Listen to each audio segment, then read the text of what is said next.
जय हिंद दोस्तों, आप सभी का स्वागत है मिशन आईक्यू के डेली करंट अफेयर्स एपिसोड में। और आज है 24 जून 2026। इस वीडियो में हम जानेंगे आज के सबसे महत्वपूर्ण राष्ट्रीय और अंतर्राष्ट्रीय खबर जो लिया गया है पीआईबी, द हिंदू और इंडियन एक्सप्रेस से। तो चलिए हम बिना देर किए हम आज शुरू करते हैं कुछ महत्वपूर्ण खबरों के साथ। तो दोस्तों, आज की पहली खबर है, भारत बना दुनिया का भारत बना दुनिया का सबसे बड़ा शिप रिसाइकलिंग नेशन। ठीक है दोस्तों, आज का पहला खबर है कि भारत जो है वो बना दुनिया का सबसे बड़ा शिप रिसाइकलिंग नेशन 2026। दोस्तों, यूएनसीटीडी की रिपोर्ट के अनुसार जो है 2026 में भारत जो है दुनिया का सबसे बड़ा जो शिप रिसाइकलिंग नेशन बन गया है दोस्तों। अगर हम बात करें दोस्तों शिप रिसाइकलिंग का, तो भारत जो है जहाज का पुनर्चक्रण जो है कह सकते हैं कि जो यूज किया हुआ जो जहाज है उसको रिसाइकलिंग के उद्योग में जो है ये वैश्विक स्तर पर प्रथम स्थान प्राप्त किया है। और यह उपलब्धि भारत के जो है कहीं न कहीं जो सर्कुलर इकोनॉमी है, ग्रीन ग्रोथ है, या कह सकते हैं कि सस्टेनेबल डेवलपमेंट है, उसको ये नींव रखता है। ठीक है दोस्तों, तो ये बहुत बड़ी खबर है कि भारत जो है दुनिया का सबसे बड़ा जो है शिप रिसाइकलिंग नेशन बन गया है 2026 में। ठीक है दोस्तों, अगर हम बात करें दोस्तों यूएनसीटीडी, जिसको हम बोलते हैं United nation conference on trade development. ठीक है दोस्तों, इसकी स्थापना दोस्तों 1964 में हुआ था और इसका मुख्यालय जेनेवा स्विट्जरलैंड में स्थित है। अगर बात करें दोस्तों, भारत का जो प्रमुख शिपिंग जो ब्रेकिंग यार्ड है, यहाँ जहाँ पर जो है शिपों को जो है रिसाइकलिंग किया जाता है, तो उसमें सबसे महत्वपूर्ण है अलंग, गुजरात में। ठीक है दोस्तों, कहाँ पर है? अलंग, गुजरात में। ये गुजरात के भावनगर जिले में स्थित है और विश्व के सबसे बड़ा जो दोस्तों शिपिंग बैकयार्ड जो है ये यही है। तो दोस्तों आप स्टार लगा लो, ये बहुत ही इम्पोर्टेंट है आगामी एग्जामों के लिए कि विश्व का सबसे बड़ा जो शिपिंग ब्रेकिंग यार्ड है जहाँ पर जो है जहाज़ों को रिसाइक्लिंग किया जाता है, वो है दोस्तों अलंग, गुजरात में। कहाँ पर है? अलंग, गुजरात में दोस्तों। ये जो है पूरे वर्ल्ड का जो है, विश्व का जो है सबसे बड़ा जो है शिपिंग ब्रेकिंग यार्ड है दोस्तों।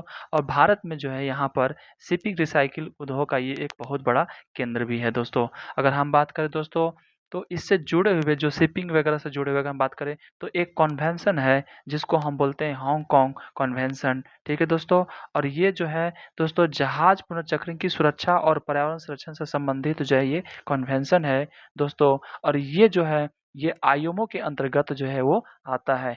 आईएमओ मतलब हो गया इंटरनेशनल मैरीटाइम ऑर्गेनाइजेशन, उसके अंतर्गत ये कन्वेंशन आता है। और इसका काम होता है कि जो जहाज रिसाइकिल हुआ है उसकी सुरक्षा और पर्यावरण संरक्षण से संबंधित जो भी है उसका देखरेख ये करता है। ठीक है दोस्तों, तो ये आज का बहुत ही महत्वपूर्ण खबर था। हम नेक्स्ट देखते हैं। नेक्स्ट है दोस्तों अंतर्राष्ट्रीय ओलंपिक दिवस जो 23 जून को मनाया गया। ठीक है दोस्तों, अंतर्राष्ट्रीय ओलंपिक दिवस जो है 23 जून को मनाया गया। दोस्तों प्रत्येक वर्ष जो है 23 जून को जो है इंटरनेशनल ओलंपिक डे मनाया जाता है। और यह वर्ष 2026 में जो है विश्व भर में खेल, फिटनेस और ओलंपिक मूल्यों के प्रचार हेतु जो है दिवस मनाया गया है। ठीक है दोस्तों, अगर हम बात करें, तो अगर ओलंपिक की बात करें दोस्तों, तो 23 जून 1894 को जो है इंटरनेशनल ओलंपिक कमेटी यानी कि आईओसी की जो है स्थापना हुई थी। और ये एक ऐतिहासिक घटना था। और इसी की स्मृति में दोस्तों प्रत्येक वर्ष जो है 23 जून को ओलंपिक डे मनाया जाता है। और इस वर्ष भी 23 जून को जो है ओलंपिक डे मनाया गया था। अगर हम बात करें दोस्तों कि ओलंपिक डे की शुरुआत कब हुई थी, तो ओलंपिक डे की जो शुरुआत है दोस्तों 1948 से हुई थी। ठीक है दोस्तों, ये पहला ओलंपिक डे था जो 1948 से शुरू हुआ था। अगर हम बात करें दोस्तों, तो 23 जून 1894 को जो आईओसी की स्थापना हुई थी, इसी के जो है याद में जो है 23 जून को जो है इंटरनेशनल ओलंपिक डे मनाया जाता है। अगर देखा जाए दोस्तों, तो आईओसी यानी कि इंटरनेशनल ओलंपिक कमेटी, जिसकी स्थापना दोस्तों 23 जून 1894 को हुआ था, उसकी मुख्यालय जो है वो लाओसाने यानी कि स्विट्जरलैंड में है। ठीक है दोस्तों, अगर हम बात करें दोस्तों कि ओलंपिक की जो मोटो है, इस बार जो ओलंपिक डे था उसकी मोटो है वो फास्टर, हायर, स्ट्रॉन्गर और टुगेदर। इसमें जो दोस्तों ओलंपिक आप देखे होंगे कि ये सिंबल है। ठीक है, ये सिंबल में टोटल दोस्तों 5 कलर आते हैं। कितने आते हैं? 5 colour, blue, yellow, black, green, red. कभी कभी एग्जाम के लिए इम्पोर्टेंट हो जाता है, तो कृपया इसको आप एक बार जरूर याद या नोट कर लेंगे। ठीक है दोस्तों, अगर हम ओलंपिक की बात तो करें दोस्तों, तो आधुनिक ओलंपिक जो है उसकी खेलों के जो जनक थे, उसको हम जो है से क्या बोलते हैं? Pierre de Coubertin. ठीक है दोस्तों, ये नोट कर लो दोस्तों कि जो आधुनिक ओलंपिक है, वो जो खेल है उसके जो जनक है उन हम क्या बोलते हैं, पियरे डे कॉर्बेटिन। ये व्यक्ति को हम जो है आधुनिक ओलंपिक खेलों का जनक भी कहते हैं। और पहला आधुनिक ओलंपिक जो है दोस्तों, ये 1896 में एथेंस जो कि ग्रीस में है वहाँ पर हुआ था। ठीक है दोस्तों, अगर हम बात करें दोस्तों आईएसओ का मुख्यालय कहाँ पर है, तो आईएसओ का मुख्यालय दोस्तों लौसाने स्विट्जरलैंड में है। अगर हम भारत की बात करें दोस्तों, तो भारत जो है ओलंपिक में सबसे ज़्यादा जो पदक जीता है वो किस खेल में जीता है दोस्तों, तो हॉकी में। ठीक है दोस्तों, तो हॉकी में भारत लगातार जो है 8 बार जो है गोल्ड जो है वो जीता है। तो कह सकते हैं कि ओलंपिक में जो है अगर भारत की सबसे अच्छा रिकॉर्ड रहा है तो वो हॉकी में रहा है, और वो भी लगातार। ठीक है दोस्तों, ये 1900 जो है दोस्तों 28 से जो सिलसिला उसका शुरू हुआ था, ये शुरू होते-होते कह सकते हैं कि पूरे जो 8 बार जब ओलंपिक हुआ, जब हम 8 बार गोल्ड जीते तो ये चलते रहा। आज भले हॉकी हम कुछ नहीं कर पाते हैं, लेकिन जब मेजर ध्यानचंद, जिनका आप नाम सुने होगा, उस टाइम पर जब खेलते थे तो भारत का जो हॉकी है पूरे विश्व में सबसे बेस्ट और फेमस था। ठीक है दोस्तों, नेक्स्ट अगर बात करें दोस्तों, नेक्स्ट न्यूज़ है दोस्तों कि जो मध्य प्रदेश की जो खुरासानी इमली है, मध्य प्रदेश की जो खुरासानी इमली है, उसको जीआई टैग मिला है दोस्तों। ठीक है? ये मध्य प्रदेश की जो खुरासानी इमली है, उसको क्या मिला है? जीआई टैग मिला है। ये मध्य प्रदेश का प्रसिद्ध जो खुरासानी इमली है, उसको हाल ही में जो है जीआई टैग जो है वो प्रदान किया गया है, और यह मध्य प्रदेश की जो दोस्तों पारंपरिक और विशिष्ट कृषि उत्पादों की पहचान के लिए हम कह सकते हैं कि अंतर्राष्ट्रीय स्तर पर मान्यता प्रदान करता है। और जीआई टैग मिलने से क्या होता है, आपको पता ही है कि जो उत्पादक की गुणवत्ता है और इसकी जो पहचान है, बाजार मूल्य है, उसमें कहीं न कहीं वृद्धि आपको होता है। अगर हम दोस्तों देखो एग्ज़ाम पॉइंट ऑफ व्यू से, तो जीआई टैग किसी भी उत्पाद की जो भौगोलिक विशेषता है, उसको ये दर्शाता है, और ये प्रमाणित करता है कि उत्पाद की जो विशेष गुणवत्ता है या जो प्रतिष्ठा है किसी विशेष क्षेत्र से ही जुड़ी हुई है। जीआई टैग मिलने से या उसके बाद केवल उसी क्षेत्र के उत्पादक उस नाम का उपयोग कर सकते हैं, किसी और भी क्षेत्र का इस्तेमाल नाम जो उसका इस्तेमाल नहीं कर सकते हैं। अगर हम बात करें दोस्तों, तो खुरासानी इमली जो है वो मध्य प्रदेश का जो है, जो अभी वर्तमान में जीआई टैग उत्पाद बना है। ठीक है दोस्तों, ये है खुरासान इमली। नेक्स्ट दोस्तों अगर हम बात करें, तो जो जीआई टैग होता है दोस्तों, ये ज्योग्राफिकल आइडेंटिफिकेशन होता है, जिसमें किसी खास प्रोडक्ट को है दोस्तों ये प्रदान किया जाता है, और ये जो है दोस्तों ये वर्ल्ड ट्रेड ऑर्गेनाइजेशन के अंतर्गत काम करने वाला एक संस्था है, जो कि ट्रिप्स एग्रीमेंट के तहत जो है जीआई टैग की व्यवस्था करता है। ट्रिप्स एग्रीमेंट के तहत जो है दोस्तों क्या करता है, जीआई टैग की व्यवस्था करता है। अगर हम बात करें ट्रिप्स की दोस्तों, तो trade related aspect of intellectual property right. ठीक है दोस्तों, ये एक ऐसा राइट है जो किसी भी प्रोडक्ट को जो उस क्षेत्र का खास होता है वो उसको प्रोवाइड किया जाता है, और ये जो व्यवस्था है दोस्तों, ये डब्ल्यूटीओ जो संस्था है उसके अंतर्गत ही आता है, जो ट्रिप्स एग्रीमेंट के तहत व्यवस्था जो है वो प्रोवाइड कराया जाता है। अगर हम बात करें दोस्तों भारत में जो जीआई टैग है, तो भारत में जो जीआई एक्ट है वो 1999 से शुरू हुआ था और लागू हुआ था 2003 में। भारत में जो जीआई रजिस्ट्री है उसका जो मुख्यालय है दोस्तों वो चेन्नई तमिलनाडु में है। अगर हम बात करें कुछ इम्पोर्टेड जीआई टैग की अगर बात करें दोस्तों, तो मिथिला का जो मखाना है बिहार का, उसको जीआई टैग मिल चुका है। मधुबनी का पेंटिंग है बिहार का, उसको जीआई टैग मिल चुका है। दार्जिलिंग का जो चाय है दोस्तों, उसको जीआई टैग मिल चुका है। और बनारसी साड़ी है उत्तर प्रदेश का, उसको जीआई टैग मिल चुका है। कांचीपुर सिल्क जो है तमिलनाडु का, उसको मिल चुका है। अगर हम बात करें दोस्तों कि इंडिया में फर्स्ट टाइम जो है जीआई टैग किस प्रोडक्ट को मिला था और कहाँ मिला था, तो वो दार्जिलिंग चाय पश्चिम बंगाल को जो है भारत में पहली बार जो है जीआई टैग मिला था। ठीक है दोस्तों, नेक्स्ट बात देखते हैं दोस्तों न्यूज़ में क्या है। निर्भया चेतना कार्यक्रम की जो है शुरुआत किया गया है दोस्तों। पंचायती राज मंत्रालय ने महिलाओं की सुरक्षा के लिए जो है दोस्तों या उनकी जो सशक्तिकरण हेतु निर्भया चेतना कार्यक्रम जो है वो शुरू किया है, और यह कार्यक्रम जो है दोस्तों ग्रामीण क्षेत्रों में महिलाओं के प्रति जो जागरूकता और सुरक्षा वातावरण को मजबूत करने पर ध्यान दिया जाएगा। खास करके देखा जाए दोस्तों, तो जो कार्यक्रम है उसका संचालन जो है वो ग्राम पंचायत स्तर तक भी किया जाएगा।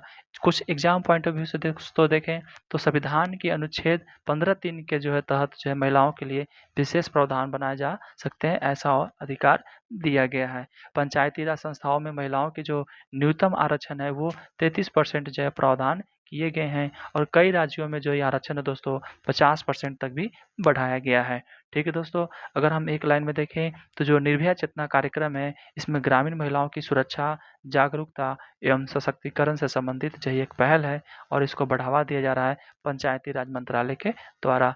नेक्स्ट दोस्तों अगर हम बात करें तो जो पंचायती राज व्यवस्था है, ये 3 स्तरीय पंचायती राज व्यवस्था जो है भारत में पालन किया जाता है, भारत में चलता है। जैसे कि पहला है ग्राम स्तर की, जहाँ पर ग्राम पंचायत होता है, मध्य स्तर की, जहाँ पर पंचायत समिति और प्रखंड समिति होता है, और जिला स्तर का जो कि जिला परिषद होता है। ये भारत के पंचायती राज की जो त्रिस्तरीय व्यवस्था है दोस्तों।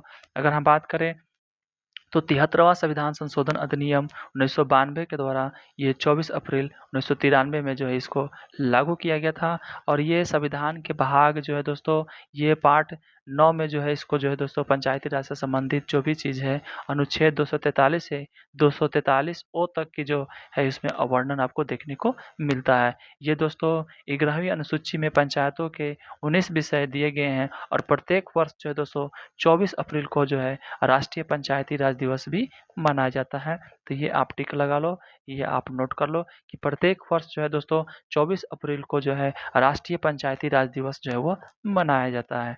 और इसमें अगर हम कुछ फैक्ट की बात करें दोस्तों, तो 73वां संविधान संशोधन किसके लिए किया गया था? तो पंचायती राज के लिए किया गया था। 74वां संविधान संशोधन दोस्तों तो नगरीय स्थानीय निकाय अर्बन लोकल बॉडी के लिए किया गया था। पंचायत को किस अनुसूची में रखा गया है? तो 11वीं अनुसूची में रखा गया और नगर निकाय को 12वीं अनुसूची में रखा गया है। नेक्स्ट दोस्तों अगर बात करें तो जो नेक्स्ट न्यूज़ है दोस्तों, जो 11वीं ब्रिक्स जो चल रहा है फिलहाल भारत में, उसकी जो एनर्जी मिनिस्टर की जो मीटिंग है वो अभी शुरू हो गई है दोस्तों। हाल ही में जो भारत में जो 2026 में जो 11वीं ब्रिक्स की एनर्जी मिनिस्टर जो मीटिंग है उसकी मेज़बानी करेगा दोस्तों, और ये मेज़बानी कहाँ पर होगा दोस्तों? तो गुरुग्राम हरियाणा में आयोजित किया जाएगा। और दोस्तों इस बैठक में आप देखोगे तो जो दुनिया भर के ऊर्जा मंत्री हैं, जो ऊर्जा क्षेत्र में सहयोग बढ़ाने पर यहाँ पर चर्चा किया जाएगा और ये जो बैठक होगा दोस्तों, मीटिंग होगा, ये गुरुग्राम हरियाणा में आयोजित की जाएगी। ठीक है दोस्तों, ब्रिक्स जो कि दोस्तों अभी ब्रिक्स क्योंकि भारत की जो अध्यक्षता है वो मिला हुआ है, तो ये जो कार्यक्रम है भारत में ही चल रहा है। दोस्तों इसकी प्रमुख विषय क्या होगा? तो ऊर्जा सुरक्षा, हरित ऊर्जा, स्वच्छ ऊर्जा, ऊर्जा सहयोग और सतत विकास और नेट जीरो जो है इसका प्रमुख विषय होने वाला है। हमारे एग्जाम पॉइंट ऑफ व्यू से क्या महत्वपूर्ण है? तो ब्रिक्स जो है विश्व का लगभग 40% जनसंख्या जो है उसका प्रतिनिधित्व करता है। ब्रिक्स देशों का वैश्विक जीडीपी में लगभग 35% से अधिक जो है दोस्तों योगदान है।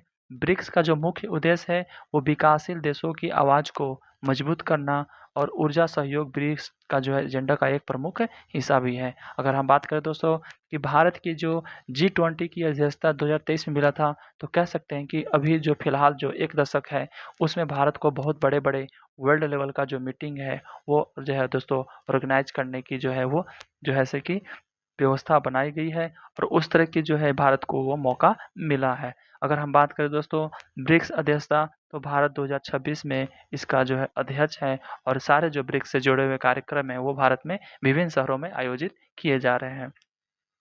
नेक्स्ट दोस्तों अगर हम बात करें, जो ब्रिक्स है उसकी स्थापना दोस्तों 2009 में हुआ था और साउथ अफ्रीका जो है दोस्तों इसमें 2010 में शामिल हुआ था। इस तरह से देखा जाए दोस्तों तो ब्रिक्स में टोटल शुरुआत में 5 मेंबर थे, जिसमें ब्राज़ील, रसिया, इंडिया, चाइना और साउथ अफ्रीका, जो कि साउथ अफ्रीका है 2010 में इसमें शामिल हुआ था। अगर हम बात करें दोस्तों तो ब्रिक्स का जो है दोस्तों खुद का एक बैंक है जिसको एनडीबी कहा जाता है, नेशनल डेवलपमेंट बैंक, जो कि ब्रिक्स कंट्री के द्वारा इसको खोला गया है दोस्तों। नेशनल डेवलपमेंट बैंक की अगर बात करें दोस्तों तो ये 2014 में इसको शुरुआत किया गया था और ये जो है नरेंद्र मोदी के जो सिफारिश है उनके सिफारिश पर ही जो है ये बैंक जो है इसको स्थापित किया गया था। इसका मुख्यालय दोस्तों शंघाई चाइना में है और इसके जो प्रथम अध्यक्ष हैं के वे कामनाथ, जो कि भारत के थे, इसके प्रथम अध्यक्ष थे और मुख्यालय जो बनाया गया था वो शंघाई बनाया गया था। इसका एक ही उद्देश्य है, विकासशील देशों में जो इंफ्रास्ट्रक्चर है या जो सस्टेनेबल डेवलपमेंट से जुड़ी हुई परियोजनाएं हैं उसको जो है दोस्तों वित्त पोषित करना है। ब्रिक्स में दोस्तों अभी फिलहाल जो है कुछ नए मेंबर भी जुड़े हैं, जैसे कि इजिप्ट जुड़ा है, यूएई जुड़ा है, ईरान जुड़ा है, इथोपिया और इंडोनेशिया है दोस्तों, जो सबसे नवीन सदस्य बना है। ठीक है दोस्तों, नेक्स्ट खबर की बात करें दोस्तों, तो नेक्स्ट न्यूज़ है दोस्तों, तुषार मेहता जो हैं पुनः सॉलिसिटर जनरल नियुक्त किए गए हैं। ठीक है दोस्तों, कि जो तुषार मेहता हैं जो पहले भी सॉलिसिटर जनरल ऑफ इंडिया थे, सॉलिसिटर जनरल ऑफ भारत सरकार के थे, तो वो फिर से जो है सॉलिसिटर जनरल ऑफ इंडिया जो है उनको नियुक्त किया गया है। ये वरिष्ठ जो है अधिवक्ता वकील हैं और ये 3 वर्षों के लिए इनको फिर से जो है सॉलिसिटर जनरल बनाया गया है। सॉलिसिटर जनरल दोस्तों भारत सरकार का एक प्रमुख विधिक प्रतिनिधि होता है। ये केंद्र सरकार की ओर से सर्वोच्च न्यायालय एवं विभिन्न न्यायालयों में जो है कानूनी मामलों का पक्ष जो है ये रखता है। देखो ये तुषार मेहता साहब हैं और ये भारत के फिर से जो है सॉलिसिटर जनरल बने हैं। एग्जाम पॉइंट ऑफ व्यू से देखें दोस्तों, तो जो सॉलिसिटर जनरल होता है वो कौन होता है? ये भारत सरकार का द्वितीय सर्वोच्च जो विधि अधिकारी है वो होता है। ये अटॉर्नी जनरल के बाद जो है दोस्तों दूसरा सबसे बड़ा पद होता है। केंद्र सरकार को कानूनी सलाह ये प्रदान करता है और सर्वोच्च न्यायालय में सरकार का पक्ष जो है वो रखता है। दोस्तों कुछ इंपॉर्टेंट फैक्ट हैं जिसमें बताया गया है कि सॉलिसिटर जनरल का पद जो है वो संविधान में कहीं भी वर्णित नहीं है और यह एक जो है दोस्तों स्टैट्यूटरी जो है अपॉइंटमेंट जो है माना जाता है। इसका नियुक्ति है दोस्तों भारत सरकार जो वर्तमान सरकार रहती है वही करती है। कार्यकाल कोई निश्चित नहीं है और सरकार पर निर्भर करता है। जैसे कि इनका कार्यकाल जो है फिर से 3 साल बढ़ा दिया गया है, तो ये सरकार पर डिपेंड करता है कि जो सॉलिसिटर जनरल ऑफ इंडिया है उसको कितने दिन तक आपको रखना है। ठीक है दोस्तों, अगर हम बात करें दोस्तों तो अटॉर्नी जनरल ऑफ इंडिया की, तो अटॉर्नी जनरल ऑफ इंडिया जो है ये एक संवैधानिक पद है। ये अनुच्छेद 76 के अंतर्गत दोस्तों भारत का सर्वोच्च विधि अधिकारी कहलाता है।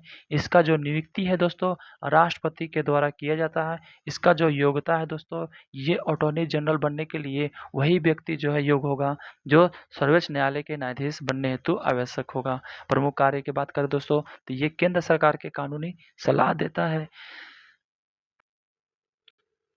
और उसके बाद जो है वो राष्ट्रपति के द्वारा सौंपे गए विधि कार्यों का भी निर्वहन करता है। सर्वोच्च न्यायालय में सरकार का पक्ष भी ये रखता है। अगर हम बात करें दोस्तों अटॉर्नी जनरल, तो भारत का जो ये प्रथम विधि अधिकारी होता है और सेकंड नंबर पर आता है सॉलिसिटर जनरल ऑफ इंडिया जो तुषार मेहता बने हैं। कुछ जो दोस्तों कुछ इम्पोर्टेंट फैक्ट हैं अगर हम उसकी बात करें तो अटॉर्नी जनरल संसद की कार्यवाही में भाग तो ले सकता है लेकिन मतदान नहीं कर सकता है। ये दोस्तों बहुत ही वेरी इंपॉर्टेंट है, आप टिक लगा लो कि जो अटॉर्नी जनरल होता है वो संसद की कार्यवाही में भाग ले सकता है लेकिन मतदान नहीं कर सकता है। और अटॉर्नी जनरल दोस्तों ये भारत के प्रथम विधि अधिकारी भी होते हैं। तो इस तरह से दोस्तों हमने देखा कि अभी फिलहाल में भारत में जो है नए जो है पद जो है उनको फिर से दोबारा जो है रीअपॉइंटमेंट किया गया है तुषार मेहता साहब को। ठीक है दोस्तों, नेक्स्ट खबर देखते हैं दोस्तों। नेक्स्ट खबर बहुत ही महत्वपूर्ण खबर है और ये स्पोर्ट्स से जुड़ा हुआ खबर है दोस्तों। अगर हम बात करें कि जो हरमनप्रीत कौर हैं दोस्तों, हरमनप्रीत कौर जो कि भारत की एक बहुत ही कह सकते हैं कि प्रतिभाशाली कैप्टन में हैं और खिलाड़ी भी हैं। इन्होंने 200 टी20 मैच जो है खेलने वाले पहले क्रिकेटर बने हैं दोस्तों। ये बहुत बड़ी खबर है दोस्तों कि जो हरमनप्रीत कौर साहब हैं, जो मैम हैं, ये 200 टी20 खेलने वाले पहले भारतीय क्रिकेटर बने हैं। चाहे वो पुरुष हो चाहे मेल हो, ये सब में जो है सबसे ज़्यादा खेलने वाले टी20 सीरीज जो है ये इन्होंने रिकॉर्ड बनाया है। दोस्तों ये बात अगर पुरुषों का होता तो ये बहुत ज़्यादा बढ़ा-चढ़ा के दिखाया जाता जबकि ये महिला क्रिकेट है तो अभी भारत में उतना लोकप्रिय नहीं है। लेकिन ये बहुत बड़ी है दोस्तों, ये बहुत बड़ी उपलब्धि है कि इन्होंने 200 टी20 मैच जो है दोस्तों ये खेलने वाली पहली दुनिया का पहला क्रिकेटर बने हैं दोस्तों। ये भारतीय महिला क्रिकेट टीम के कप्तान भी हैं। हरमनप्रीत कौर जो हैं टी20 इंटरनेशनल जो है मैच खेलने वाले विश्व की पहले क्रिकेटर बनी है और यह उपलब्धि महिला क्रिकेट के इतिहास का एक बहुत ही कह सकते हैं कि मील का पत्थर साबित होगा। हम हरमनप्रीत कौर जो है दोस्तों भारतीय क्रिकेट की सबसे सफल खिलाड़ियों में से एक हैं। इन्हीं के कप्तानी में जो दोस्तों 2024 में भारत ने टी20 वर्ल्ड कप भी जीता था, आपको याद होगा। अगर हम एग्जाम पॉइंट ऑफ व्यू से देखें दोस्तों तो 200 टी20 खेलने वाली ये पहली क्रिकेटर बने दुनिया का और आईसीसी महिला टी20 कप में भारत का ये बहुत बार नेतृत्व कर चुके हैं और अभी भी कर रहे हैं। इनका जन्म पंजाब में हुआ है और ये सबसे अनुभवी खिलाड़ी में से शामिल हैं। अगर हम बात करें दोस्तों हरमनप्रीत कौर की उपलब्धि की बात करें तो ये महिला टीम के रूप में एक सफल कप्तान है। इन्होंने कई बार प्लेयर ऑफ द मैच भी जीता है और भारत के आक्रामक बल्लेबाजी के लिए भी ये जानी जाती है और युवा खिलाड़ियों के लिए प्रेरणा का स्रोत भी है। और हमने आपको बताया कि जो 2024 का जो वर्ल्ड कप था, टी20 वर्ल्ड कप था, वो इसमें कप्तान थे और इनके कप्तानी में भारत ने पहली बार जो है दोस्तों टी20 वर्ल्ड कप भी जीता है। ठीक है दोस्तों, तो ये एक बहुत बड़ी उपलब्धि है कि इनके कप्तानी में जो है दोस्तों भारत ने जो है T20 वर्ल्ड कप जो है पिछले बार जो है वो जीता, वर्ल्ड कप जो है वो इंडिया ने जीता था। ठीक है दोस्तों, अगर हम बात करें दोस्तों इंटरनेशनल क्रिकेट काउंसिल की, अगर हम बात करें दोस्तों आईसीसी की बात करें, तो इसकी स्थापना दोस्तों 1909 में हुआ था और इसका मुख्यालय दोस्तों दुबई में है। और इसमें टोटल जो देश हैं दोस्तों वो 100 प्लस से ज़्यादा देश इसमें शामिल हैं। सब एक्टिव क्रिकेट नहीं खेलते हैं, लेकिन टोटल जो क्रिकेट इसमें जो मान्यता मिला है वो 100 से ज़्यादा कंट्री हैं दोस्तों। और ये एकमात्र संस्था है जो पूरे विश्व के क्रिकेट को संचालन करता है। अगर हम बात करें दोस्तों, जो क्रिकेट का जन्मदाता है वो इंग्लैंड है।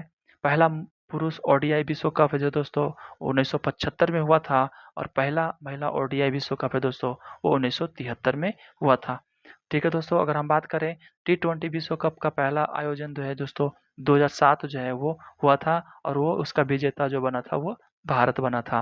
होम ऑफ क्रिकेट किसको बोलते हैं दोस्तों? तो एक लंदन में मैदान है जिसको हम लॉर्ड्स का मैदान बोलते हैं, और इसको हम होम ऑफ क्रिकेट भी बोलते हैं। ठीक है दोस्तों, नेक्स्ट अगर हम बात करें दोस्तों, तो जो इंटरनेशनल क्रिकेट काउंसिल है आईसीसी है, उसका जो मुख्यालय है दुबई में है, और ये क्रिकेट की सर्वोच्च संस्था भी है। हमने आपको बताया भी है दोस्तों, और हमने ये भी बताया कि जो क्रिकेट की मान्यता जो है सबसे पहले इंग्लैंड में मिला था, और क्रिकेट का जो सर्वोच्च प्रारूप है वो टेस्ट क्रिकेट है। और महिला पुरुष जो है ओडीआई जो है 1975 से पहला पुरुष ओडीआई शुरू हुआ था, और महिला का 1973 से शुरू हुआ था। हमने आपको बता दिया दोस्तों कि इसमें कुछ प्रमुख टूर्नामेंट होता है, जैसे कि आईसीसी क्रिकेट वर्ल्ड कप होता है, ICC men's T20 world cup होता है, आईसीसी चैंपियंस ट्रॉफीज होता है, ICC women's cricket world cup होता है, और आईसीसी वर्ल्ड टेस्ट चैंपियनशिप भी होता है। ठीक है दोस्तों, नेक्स्ट हम न्यूज़ देखते हैं दोस्तों। नेक्स्ट है दोस्तों गरुड़ शास्त्र, है ना? गरुड़ शास्त्र जो है दोस्तों 120 मोटर सिस्टम जो है उसका जो है परीक्षण किया गया है भारत में। करंट में है दोस्तों, न्यूज़ यही है कि भारत ने स्वदेशी जो है जो गरुड़ा शास्त्र है 120 व्हीकल जो माउंटेड मोटर सिस्टम है उसका सफल परीक्षण किया है। ठीक है दोस्तों, ये भारतीय सेना की मारक क्षमता और उसकी त्वरित प्रक्रिया को मजबूत करेगा। जो दोस्तों गरुड़ा शास्त्र है ये अत्याधुनिक युद्ध क्षेत्र की आवश्यकताओं के ध्यान में रख करके इसको डीआरडीओ के द्वारा जो है विकसित किया गया है। अगर हम बात करें दोस्तों, तो ये एक मोर्टार सिस्टम है 120 का, जो व्हीकल माउंटेड प्लेटफॉर्म के रूप में काम करता है, और लंबी दूरी तक जो है दोस्तों सटीक प्रहार भी करता है, और कम समय में तैनाती और फायरिंग भी इसे किया जा सकता है। अगर हम बात करें डीआरडीओ की दोस्तों, तो इसकी स्थापना 1958 में किया गया था। मुख्यालय इसका नई दिल्ली है, और ये रक्षा मंत्रालय के अंतर्गत काम करता है। ठीक है दोस्तों, कुछ जैसे कि तोपखाना जो आर्टिलरी है उसकी क्या भूमिका होता है, तो शत्रु को ठिकानों को अप्रत्यक्ष प्रहार करता है। उस जो क्वालिटी का विस्फोट है उसमें ये एक्सक्लूसिव भरा होता है। क्षेत्रीय वर्चस्व भी स्थापित करता है, और पैदल सेना को फायर सपोर्ट प्रदान भी करता है। ठीक है दोस्तों, तो जो मोर्टार है ये भी एक क्या है, आर्टिलरी फायर ही है। ठीक है दोस्तों, लेकिन रेंज थोड़ा ज़्यादा है। डीआरडीओ की बात करें दोस्तों, तो डीआरडीओ की स्थापना 1958 में हुआ था। इसका मुख्यालय न्यू दिल्ली है। ये रक्षा मंत्रालय के अधीन काम करता है। डीआरडीओ का एक ही उद्देश्य है कि स्वदेशी रक्षा तकनीक विकसित करना है। सेना, नौसेना, वायुसेना के लिए आधुनिक हथियार है जो तैयार भी करना है। भारत को रक्षा क्षेत्र में आत्मनिर्भर भी बनाना है। अगर हम बात करें दोस्तों कि जो integrated guided missile development programme जो आईजीएमडीपी की जो है, इनके जो रूपरेखा है वो किसने तैयार किया था? इसके जो जनक हैं वो हैं डॉक्टर एपीजे अब्दुल कलाम। इन्होंने शुरुआत किया था 1983 में, और बाद में आपको पता है कि एपीजे अब्दुल कलाम राष्ट्रपति भी देश के बने थे।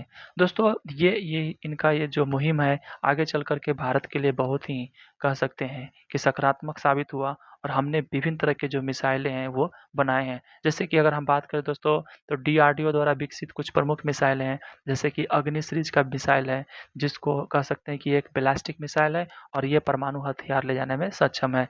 दूसरी अगर बात करें दोस्तों पृथ्वी, तो ये सरफेस टू सरफेस मिसाइल है। आकाश की बात करें दोस्तों, तो ये भी सरफेस टू सरफेस मिसाइल है। और ब्रह्मोस जो कि हमारा सबसे महत्वपूर्ण मिसाइल है, जो एक सुपरसोनिक क्रूज मिसाइल है, और ये भारत और उसके संयुक्त परियोजना के द्वारा इसका निर्माण भी किया गया है। तो इस तरह से देखा जाए तो भारत के कुछ प्रमुख मिसाइलें हैं जो भारत की ताकत को बढ़ाता है। ठीक है दोस्तों, और सबसे महत्वपूर्ण रूप से देखा जाए तो ब्रह्मोस में उसकी भूमिका काफ़ी ज़्यादा हो सकती है। ठीक है दोस्तों। नेक्स्ट खबर है दोस्तों कि जो नेक्स्ट खबर है दोस्तों, ये खीर भवानी मेला है, ठीक है दोस्तों। खीर भवानी मेला, ये हाल ही में जम्मू कश्मीर में जो प्रसिद्ध खीर भवानी मेला है, उसको जो है आयोजन किया गया था। और इसलिए न्यूज़ में दोस्तों कि ये मेला जो है कश्मीरी पंडितों समुदाय का सबसे महत्वपूर्ण धार्मिक उत्सव माना जाता है और देश-विदेश से जो हज़ारों श्रद्धालु हैं, इस मेले में भाग लेते हैं।